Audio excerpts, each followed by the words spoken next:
getting back to the original question in Fletcher Cox, best football player on the Philadelphia Eagles, period.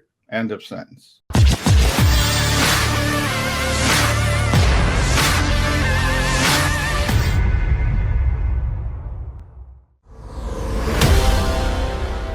I'm Jody McDonald.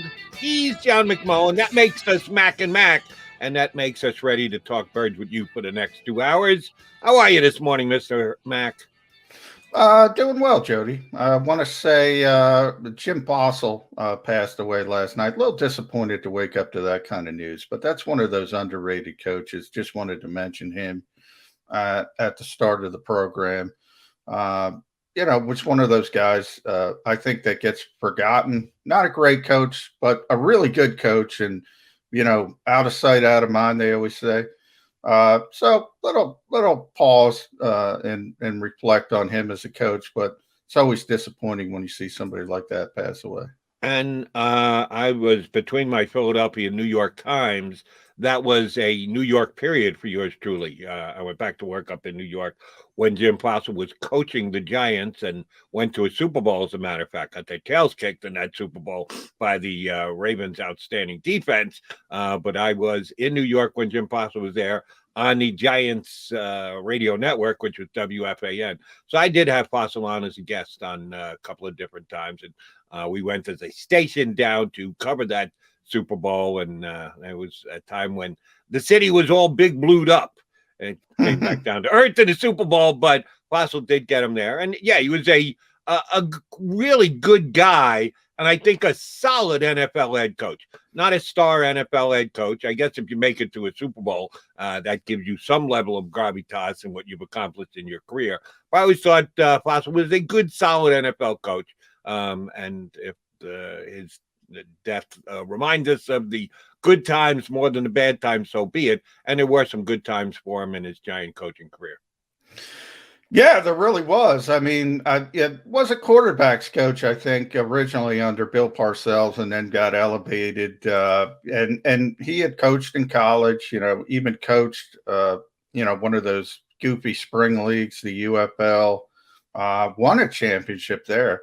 It's interesting. People will brush that aside, but I kind of look at it, when you're at a lower level of football and you're able to put together sort of a product that wins in that environment from scratch, that kind of tells you what you're doing. And that kind of describes Jim Bossel. I think you're right.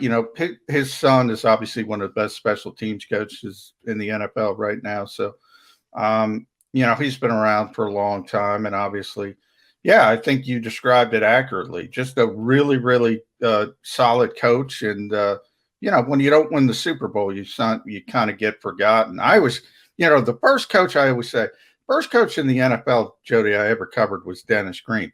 He should be in the Hall of Fame. If he won, what was it, 98? I think the 15-1 team that lost because of the Gary Anderson season. Yeah. Goes off the rails in the championship game.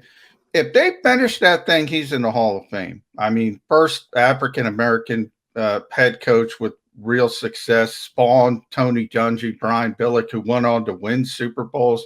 Those were his coordinators. And they will tell you, Tony Dungy, I've talked to Tony Dungy about this over the years. Denny's a better coach than me. Brian Billick would say Denny's a better coach than me. But if you don't win that Super Bowl, Jody, you're just lost in history, man. And who was the quarterback of that Viking team that came up just short? 98, that was Randall. Interestingly enough, but I say this all the time, Brad Johnson was the quarterback and got hurt, and Randall came in and had an MVP season. Now, people hate me for saying this, but if Brad Johnson was the quarterback for the entire season, that team probably finishes 13-3, maybe 12-4, but they win the Super Bowl. Guy just didn't make mistakes. He didn't make mistakes. It's not as spectacular, but they probably get over the hump. And people hate when I say that. Yeah, I would be one of them because it doesn't matter. Brad Johnson, Randall Cunningham, neither one of them is Gary Anderson. If the field goal kicker does what the field goal kicker is supposed to do, then they are advancing. They're moving on. Well, yeah, but the context of that game was A lot of missed throws down the field, just missed Randy Moss a couple times down the field. It wouldn't have been close, so the field goal wouldn't matter if those mistakes weren't made earlier in the game. But again, lost to history. The difference would be Brad Johnson couldn't get it down the field to He could throw to the Randy ball. Moss the way That was before neck injury. Brad Johnson. He couldn't get it down the field like Randall. That's Randall's one of the great deep throws of all time. Yeah, but Randy made it easy, man. Randy made it easy. He did make a couple quarterbacks look good during his career. I wanted to get your reaction because they told me they had some serious reaction on the middle yesterday here on the JAKIB Media YouTube channel after the column came out by Jeff McMullen about the Eagles and mostly about Fletcher Cox, who's had 2 straight years where he's come back to the pack a little bit. I wouldn't say that Fletcher had a massive drop-off, but his stats dropped a little bit.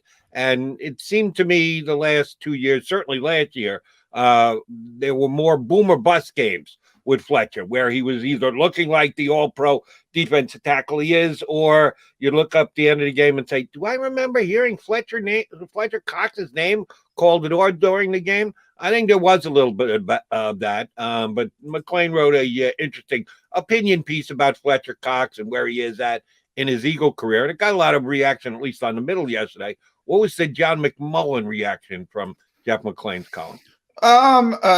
Mine was more of a, yeah, that makes sense. I mean, Howie, I was talking to you before the show. He talks to players a lot about potential moves, which I think are, and by the way, you brought up a good point. The one he didn't talk to was Carson Wentz, although he did, speak to him afterwards.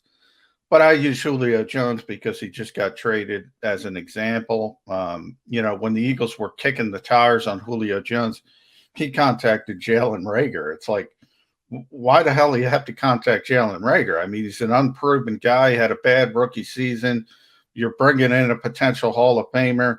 As I said, if I were a GM, if I were a Mike Tannenbaum or a Howie Roseman, we had Mike on the show yesterday, I'm not worried about Jalen Reagor's feelings. Now, Fletcher Cox, I'm worried about his feelings. So it matters, and I think communication is good. The question is he making decisions based on Fletcher's opinions? I don't think he is. That's just my personal opinion. However, I will say I think you're right on what you said about Fletcher Cox. He's still a really good player. You talk to his peers. People look at stats, man. Defensive linemen, they look at sacks. They've been saying it for Brandon Graham, 9.5 sacks. He's got to get 15 sacks. No, he's just a really good player. Eagles, under Jim Schwartz, used a really disciplined pass rush. The goal was to keep your lanes. It wasn't to be hero football. The best example of a guy, going off scheme probably in Philadelphia in recent years that people might remember is Jason Babin. Oh, yeah. Who would put up those huge sack numbers, and everybody's like, Jason Babin. Jason Babin can't hold Brandon Graham's you-know-what. But they saw the 16, 17, whatever it was, sacks, and they went, wow. But he's doing it outside the scheme. He's making mistakes. He's being undisciplined. Fletcher gets double-teamed a ton. You talk to his peers. Look, Aaron Donald's by himself. We all know that. Then you talk about number 2. Fletcher's in that conversation. He's still in that conversation. Now, how much is he going to remain in that conversation? He's post-30 now. As he likes to say, he's not in his 30s, which was a funny line that Jeff pointed out in this piece, because he just turned 30. So he's not in his 30s. He's just 30. But you get the point of, when it does happen, it tends to happen pretty quickly. But I don't look at Fletcher Cox's stats and say he doesn't get sacks and he's not a good player. He's a really good player. He is the best football player, the best overall player on the Philadelphia Eagles. And he has been for a pretty long time. It's so funny that you bring up the name Jason Babin. You're a reporter. I'm not. I'm just a talk show host. But I happen to be doing a charity thing in season when Babin was having one of his big stat years here in Philadelphia. And I happened to be sitting on a dais with a Philadelphia Eagle player. And we were just shooting the breeze back and forth. Good guy, he'll go nameless here. But a good dude who I had a good relationship with from there on out. And we're talking about Babin. I said, he's getting the sacks. He had a great line. He said, yeah, but he gave me a high five one time as I was standing on the sidelines when he was making his way to the quarterback. Meaning, talk about wide 9. He was wide 463. He would split out so far and be so far out of position. Yeah, if the quarterback held the ball too long, he'd get there and he'd be able to pull him down because he was coming from so far out. But if he stepped up into the pocket or they ran any kind of a draw play, he would be so far out of position it would be ridiculous. But that was Jason Babin. They factored that in. I think his teammates were supposed to cover for him. They were willing to give up him being out of position for those however many sacks he was going to get, as long as it was double digits. If he was putting up Brandon Graham numbers, playing the way he played, he'd be out of the league. He'd be off the team. But because that's the way they schemed it at that time, they were okay with it. And he did get a bunch of sacks. So that's funny that you reminded me of Jason Babin giving a high five to a teammate on the sidelines as he went way wide to get the pass rush. Yeah, right. But by the way, I don't want to – it's still not easy. I mean, Jason was a good pass rusher. Point I'm trying to make is he's not an all-around player. So it's not necessarily helping you win games. And that was a weird time in Eagles defense. Jim Washburn kind of went off the reservation, did what he wanted to do up front. The back seven was on a different page. It was really a mess. And you think about Andy Reid being the head coach, it was probably one of the on-field low points of this organization because he didn't have his coaching staff on the same page, which is kind of unbelievable and tells you probably a bigger moral of the story is everybody's got a shelf life. Everybody's got problems. Even a first ballot Hall of Fame coach like Andy Reid, it's not all peaches and cream. Everybody gets issues. Everybody has problems. But yeah, I mean, getting back to the original question in Fletcher Cox, best football player on the Philadelphia Eagles, period. End of sentence. Still is. And we're gonna make an effort to get Jeff McMullen on at some point this week. We are gonna have a Jeff Eagle reporter on today. That'll be Jeff Mosher. He's gonna join us in hour number 2. We're gonna have a fave of the show. Our buddy Rick Saratella from the NFL Draft Bible put up his first mock draft on Sports Illustrated. He, like Johnny Mack here, also does work for Sports Illustrated, and I saw his tweet yesterday, which, by the way, thank you for the tweet. Johnny Mack sent me a tweet specifically yesterday when Jacoby Stevens signed, just to let me know the Eagles are now down to only one draft pick not signed. That would be Landon Dickerson, and I still have some concerns that there are some issues there. Will it get all the way to a camp holdout? Yeah, probably not. I wouldn't bet on that, but I think there is some interest to the fact that he is the last one to sign. Usually it's either a 6th or 7th round guy. It doesn't matter. If his agent is squabbling over $5,000, you go, yeah, okay, sit home. And he's going to come crawling back, and it's slotted, and you know what it's going to be. Or the first round pick, which, depending quarterback and position and the like, sometimes that can get a little testy, and the team can dig in its heels, and the player can think they have to get every pennant they can possibly get. Second round guy, offensive lineman guy, not a skill position guy. It does just still give me some pause. I know I'm probably just a nervous Nelly for no reason whatsoever, but I am still, it sticks out like a sore thumb. Let's put it that way. Well, it doesn't stick out to me. I mean, my speculation originally, when they didn't announce him with the first group, was with Devontae Smith was in the first group, was the injuries, and it's going to be a little bit more difficult because they're probably haggling over offset money. Then I went and looked at, okay, who's Landon's agent? It's Pat Dye, who's a veteran agent, knows what to do. Then you kind of look at what you have no knowledge of. What's Landon's, personal life like? Does he need the money right away? Does he need the signing bonus? Can he afford to haggle? Can he afford to wait? Look, my guess is that Pat Dye says, you know what? let's wait it out. Let's see what happens. The Eagles are probably fighting for this offset language because of the injuries. And Pat's saying it's not going to matter anyway, but we have time. Let's take the time. Let's see what they do. That's ultimately he's going to be here for training camp. So when it happens, not that important. Why it happens, again, offset language, timing of bonus payments. That's it. Right. And you rightfully pointed out to me yesterday that when was the last time a second-round draft pick held out into training camp and it became an issue once the team had already gotten together and you couldn't remember one off the top of your head? Nor could I. So it's a very good point you made. But my counterpoint would be, when was the last time a second-round pick was the last player signed, an offensive lineman no less, was the last player signed by an NFL team? Almost always the last pick is either the first pick and or an obligatory 6th or 7th round in a draft where the team has 6, 7, 8, 9 picks, and it's a guy who's just being obnoxious about it with an agent who thinks he's going to pull out an extra $2,000 to a signing bonus. It doesn't usually happen that way either, that a second-round pick is the one that holds out. And there's a reason that there's a significance here. A whole bunch of these Eagle picks will not even factor into their cap this year. It's the top 51 salaries that you use in determining whether the team is compliant with the cap and its number. And a whole bunch of the Eagle players are signing just about the league minimum, slightly above, how much is guaranteed, all that stuff. But if they're not in the top 51 on the Eagle roster, it's irrelevant. You can give them whatever you want, as a matter of fact. They got to have to make that top 51. Dickerson is one of those guys, if you go by the slotted numbers that guys get for where they're drafted, he will be one of the Eagles' top 51. So they still need to factor that in.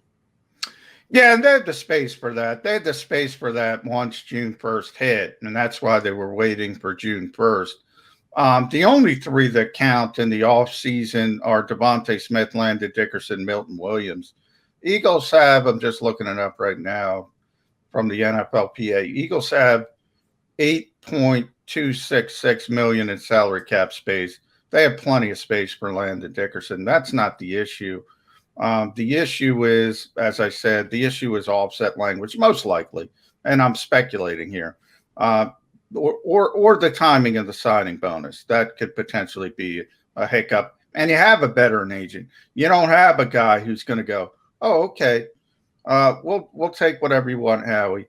You know, Pat knows what he's doing. Pat's been doing this for a long time. So if he sees something he doesn't like, he'll take some time. You know, there's no hurry. Off-season work is done for the Eagles, essentially the on-field portion of it. They don't have to be back until July 27th. If Landon Dickerson isn't on the field July 27th, well, actually they have this ramp-up period, but you get my point. If he's not at the NovaCare complex on July 27th, I will be the most surprised person in the world. Okay. I'm glad to hear your confidence level. I'm a little bit more nervous than you are, but that's okay.